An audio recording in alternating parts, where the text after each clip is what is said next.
Several countries in the Middle East have bought Bitcoin and are about to announce this news, which was just confirmed here by the chief Coinbase investment officer. OMG, is the Bitcoin nation-state FOMO starting right now? At the same time, the Bitcoin price is moving sideways, still hovering around 111,000 US dollars. And now we have a massive turning point with the SEC and CFTC, the regulatory authorities here in the US, who are now giving the green light for Bitcoin and making some changes that are supposed to bring even more liquidity and even more demand for Bitcoin. Institutional capital flows are expected to be increased here. Inflation reports have also surfaced now, this time from Venezuela, which make it absolutely clear that Bitcoin is truly the solution here. Let's take a look at all of this before we dive in. Go ahead and smash that like button below for higher Bitcoin prices and new all-time highs. And yes, I know, this phase is still really tough. And yeah, a lot of people are starting to lose their patience a bit, but I can only keep saying it. Patience always pays off with Bitcoin in the long run. Now we have Rumble, who have just confirmed that they're introducing a wallet for their users to buy Bitcoin. Rumble has about 50 million users who will now be able to buy Bitcoin. Awesome. It's exactly these kinds of things we need to bring more Bitcoin to the people. It has to be easy. If it's too complicated to get Bitcoin, then, well, people just aren't willing to take that extra step. But if they're already using accounts they have anyway, like their bank accounts or broker accounts, and they can buy Bitcoin there, then it's obviously super simple and the step to buy is really not that far anymore. Now, the new development at Coinbase is also really interesting. They're now launching Bitcoin futures that are linked to Apple, Tesla, and Google. And that's something I've always said would happen sooner or later, that we'd eventually get these kinds of mixed ETFs or baskets, where we have traditional assets like Tesla, Nvidia, Amazon, and so on, and then Bitcoin is mixed in as well. We can also see that it's not spot Bitcoin being mixed in here, but rather an IBIT. But the whole thing here is based on futures, but I could also imagine something like this coming out on a spot level. For example, you could have an innovation ETF or something like that, where Bitcoin is included along with Apple, Google, Tesla, and so on. And it's not that I'm saying this is the ultimate investment and you absolutely have to invest in it. No, but these are just the kinds of things that a lot of people are looking for. Like ETFs, where it says something like innovation in the name. They don't even realize that Bitcoin is included. They buy the thing, and then 10 years later they find out, oh, Bitcoin was included in that too. And with these kinds of baskets, it's often really easy to sell assets to people. Not only does Bitcoin benefit from this, but traditional stocks also sometimes profit from these kinds of special ETFs, where, for example, the focus is on certain commodities or new tech sectors like AI and so on. There are all kinds of different things like that. Or, for example, focused on sports brands, health, and so on and so forth. And now, here's a really intense report from Venezuela. This was posted by Alex Gletskin, who also published the book, Check Your Financial Privilege. We are all privileged here in the Western world, where our payment systems generally work well and we don't have such extreme censorship as, for example, in Venezuela, as you can see here. He posts here, endgame fiat things are happening in Venezuela. The use of Bitcoin and stablecoins is increasing rapidly. The local currency loses 75% of its value every 6 months. Independent economists who want to publish inflation data become targets and are arrested. Now, I don't want to say that everything is perfect here in Germany, Europe, and so on, but what's happening in Venezuela is really on another level. You have to be clear about that. Somehow, 75% inflation in 6 months is just really extreme. And anyone who speaks out against it gets immediately slapped down, reprimanded, or even thrown in jail, and so on. And I also saw earlier that supermarkets are now supposed to introduce flexible pricing in some cases. And of course, if you have flexible prices, it makes it even easier to adjust everything to inflation. For example, you could just raise the price by 2, 3, or 4 cents every day, depending on the current inflation rates and so on. And we'll get to the stories from the Middle East in just a moment. We'll also talk about the CFTC and SEC in a moment, what they've published, and why that's so relevant for Bitcoin and could actually mark a turning point here. But first, here's a breaking news update, straight from the White House, or actually, not from the White House, but from FHA Director Bill Pulte, who's responsible for the housing market in the US. So, they actually wanted to arrest Lisa Cook here, Well, not arrest her, but they wanted to remove her from the Federal Reserve. And now, there was this really, really intense video. You can see it here, where someone actually goes up to Lisa Cook's house and checks who lives there, because she committed mortgage fraud, basically, interest fraud. She claimed that this was her own house, her primary residence. But now you can see that someone else is actually living in the house as a tenant. And then someone went up to the house with a hidden camera and asked the tenant, quote, "I was wondering if you rent out this house." And the tenant replied, "You need to speak with the owner." No comment. So here, Lisa Cook was apparently caught committing mortgage fraud. That's obviously very, very interesting.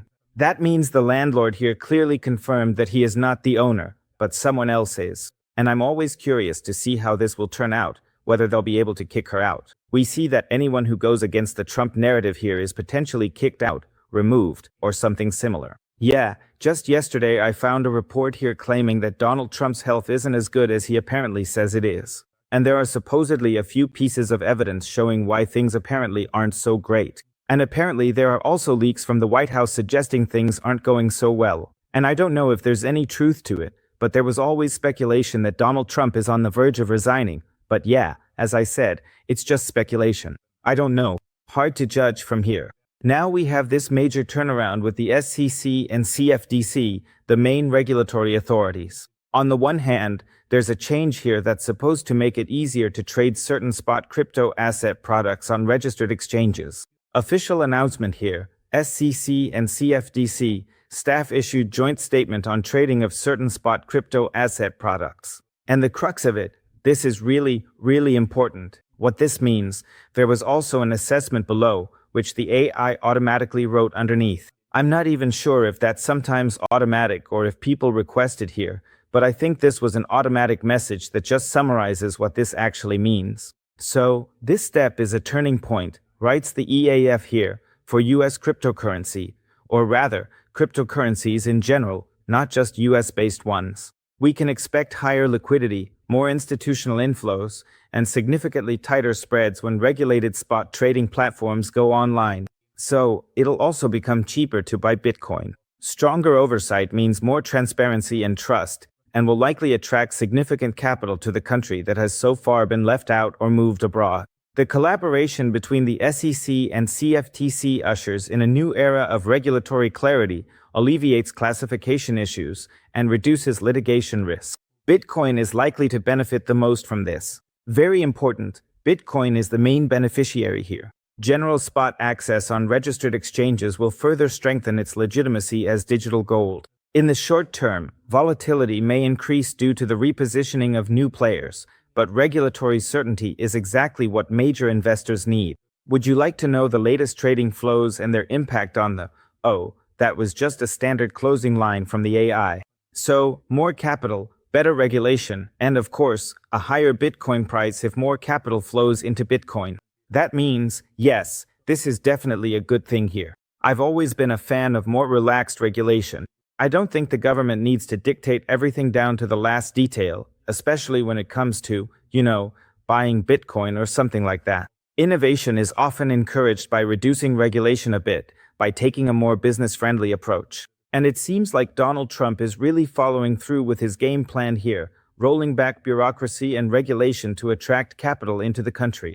And now we actually come to the Coinbase Chief Investment Officer. Let's see what he has to say, whether we're about to see some nation-state FOMO, with several countries in the Middle East, according to his confirmation here, on the verge of announcing massive Bitcoin holdings and purchases. You got these large pools of capital that look around and say, well, God, am I really going to buy, Bitcoin at 100,000 or 110 or 115 or 120? And even if it goes back to 85, it's like, they just can't, they haven't been able to do it, but they can go out and buy a stock. And so that's the type of thing that I think you're seeing.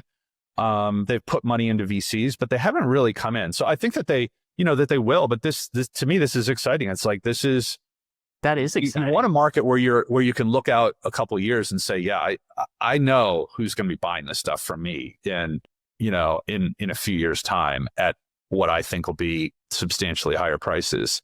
You want to know who that is. If the answer is you don't really know, you should probably be thinking about selling right now, but there are plenty of people who I think will be buying it at higher prices, but they'll first make bigger and bigger investments in infrastructure. And maybe in the end, maybe they won't hold huge amounts of these tokens. I think that they at least some of them will.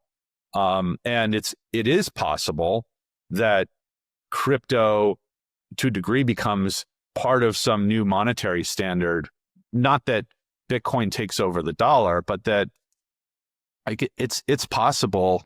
You see the US talking about a strategic digital asset or Bitcoin reserve. And there certainly are countries around the world in the Middle East who've made large investments that are probably bigger than the ones that they've disclosed. And so it's possible that there even do become some monetary standards that are at least in part backed by crypto, just like they might be backed by gold or other commodities. And so there could be narratives out there.